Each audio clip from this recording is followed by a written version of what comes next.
ka. Eh kung sa akin mo naibigay. Kaya kuya mo. Kuya mo. Isa pa. Tapos ito ang pasta.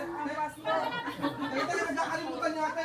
Sinabi yung sinisip niya ang pumapos eh. Asa ng ring berry? Dako ko tayo eh. Ina. Paano Hindi ka pwede patingin.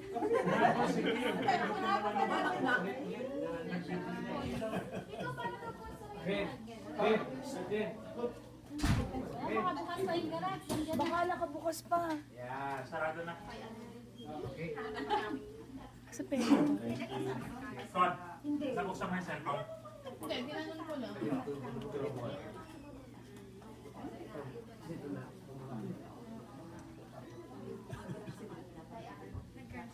Siguro. Jo,